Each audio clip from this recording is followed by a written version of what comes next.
Hi, I'm Lori. Welcome to our next chapter, Life After Corporate. My husband Ken and I retired from corporate life, and now we're building a freedom first lifestyle through real estate and other projects while actually enjoying the life we worked for. We live in Boise, Idaho, but we also spend time in Seattle, where our yacht is kept in Elliott Bay.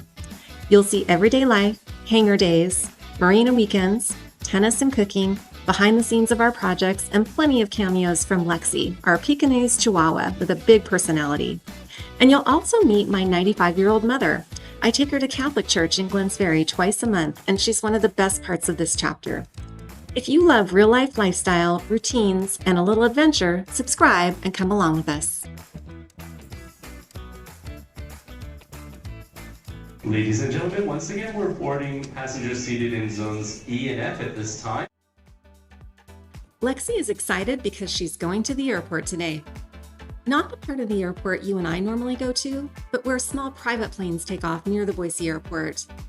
Ken is a private pilot, following in the footsteps of his father and his maternal grandfather, and is instrument rated, meaning he can fly through the clouds. Today, he'll take us out in his dad's plane, a 1986 Cessna 182 with amazing upgrades to the engine, panel, and wing dynamics. Lexi hasn't flown in a small plane before, so Ken thought it would be a good idea to take her out to the airport and taxi around to get her used to the plane before we bring her up for a real flight.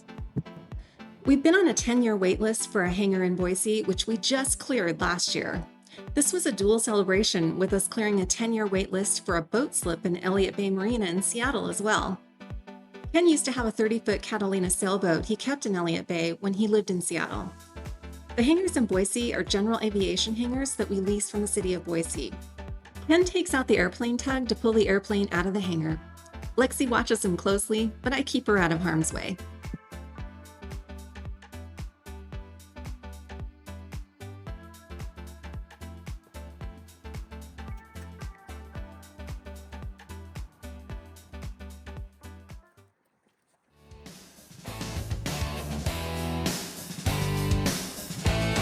Ken went through his pre-flight checklist as Lexi and I joined him in the plane. Lexi's wearing her mutt muffs ear protection, which she allowed me to place on her head and keeps them on, having no problems. It's a little windy today. Good thing we're not trying to take off.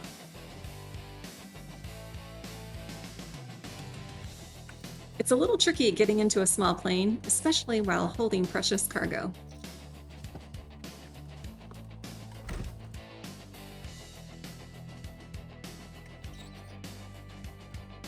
Ken attaches his iPad, plugs it in, and brought up ForeFlight as Lexi observed him. ForeFlight is a subscription software program pilots use to research weather, plan flight routes, file flight plans with the FAA, and it allows you to see your location on the map using GPS. It shows you maps of the airspace as well as the airports. It also stores flight checklists and flight history like a logbook.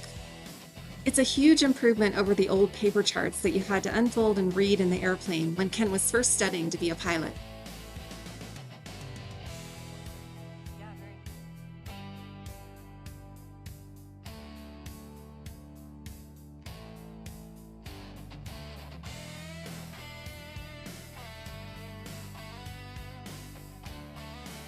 We stick to the taxiway, but the Boise Airport has two runways.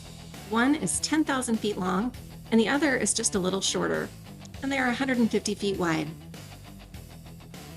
Lexi realizes there's nothing more to oversee with Ken now and turns around, deciding to enjoy the sights.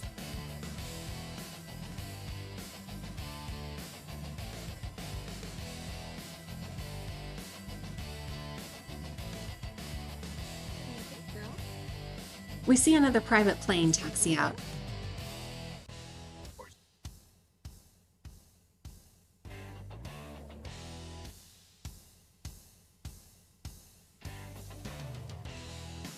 Then, a UPS jet getting loaded.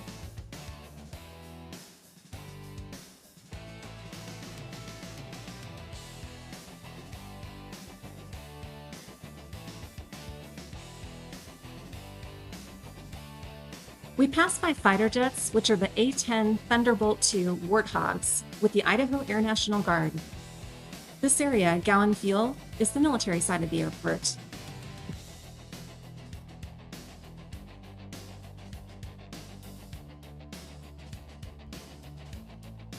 Then we pass a huge military cargo plane, a C-17.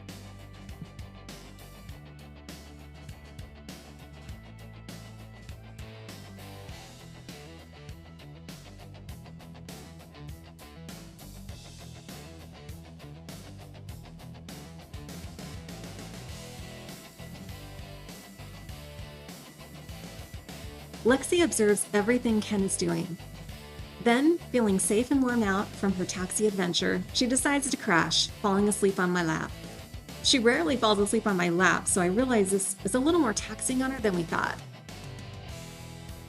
We wait at the far east end of the runway to see the C-17 take off.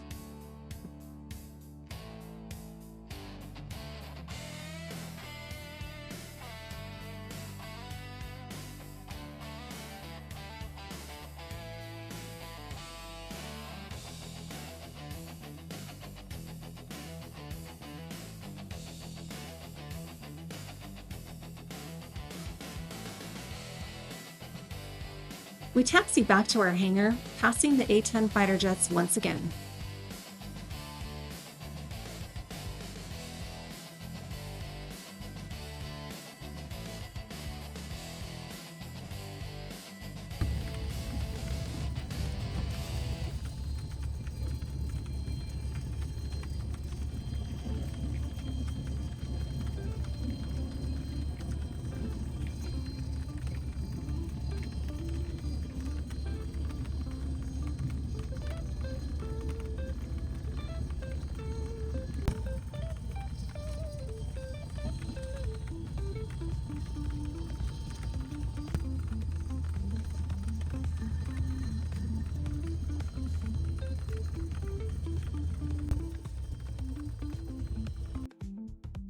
Then we're back at our hangar as Ken shuts down the engine and completes his post-flight checklist.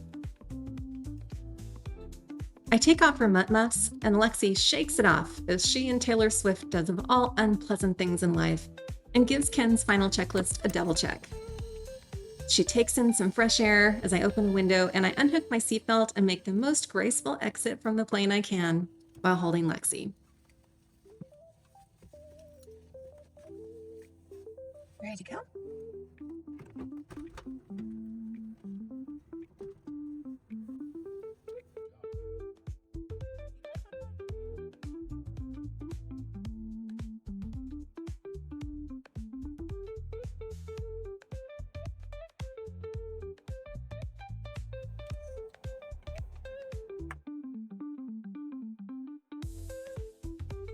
Ken guides the Cessna back into the hangar with the plane tug under Lexi's supervision.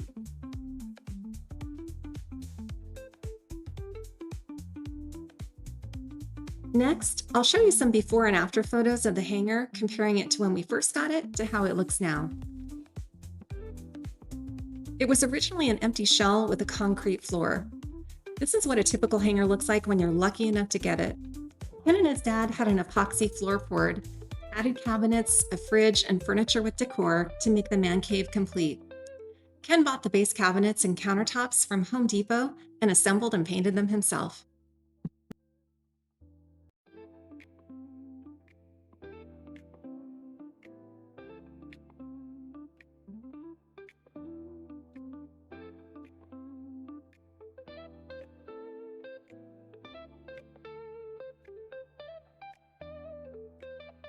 As we tour the hangar, you'll see some extra airplane parts laying around. Carpet pieces, seat belts, and airplane seats around the perimeter. These belong to our Cessna 210, which Ken is refurbishing all those pieces for. Our final preview of the space includes a big screen TV on wheels, an umbrella stand, and a propane heater for those chilly days, which no man cave should go without.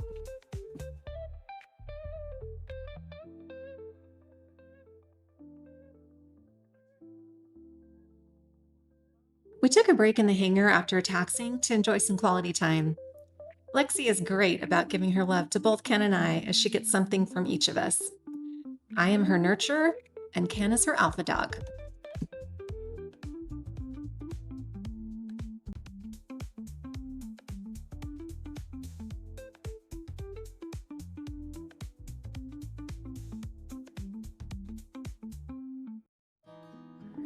The next segment takes us to a more emotional topic as we drive over to our other hangar where our 1977 Cessna 210 is getting back on her feet. Our Cessna is leased to a flying club where a member landed at a backcountry landing strip they weren't cleared to land on, and they landed long of where they should have at too high a speed. When they landed, a fence post went through the belly of the aircraft, and they stopped about 5 feet short of a building, which would have been very dangerous. Luckily, the pilot and passenger were unharmed, thank goodness. New precautions have been put in place so that doesn't happen again, but it's been a long process to rebuild the plane. As you can see, this hangar is bare bones, a bit dusty, with just a little office furniture. We lease it from the flying club we have our plane in, but would love to fix it up more in the future if allowed. We named our LLC for the plane Lexi Air, so we joke that Lexi owns her own airline. The turbocharged piston engine is a Continental TSIO 520 with 310 horsepower and a cruising speed of 228 miles per hour. The interior is getting put back together, but is a 6-seater with room for luggage in the back. In reality, we can take 4 adults with some luggage due to weight requirements of the plane. I can't wait to show you pictures when it's finished. These are all the interior trim pieces that Ken painted and the engine covers that will be put back on. It'll be nice to get everything done and do a big spring cleaning of the hangar. As we leave, we pass by the shade hangar where many of the Flying Club's planes are kept. It's like going on a trip down memory lane, as Ken and I have taken many of these planes on trips. Club members can get checked out on any plane in the club with an instructor and rent the plane that suits the trip they want to take, whether it's for training, cross-country trips, or backcountry flying. We have some of the best backcountry airstrips in the country right here in Idaho. I hope you enjoyed Lexi's day at ground school. Thank you for watching, and we'll see you in the next video.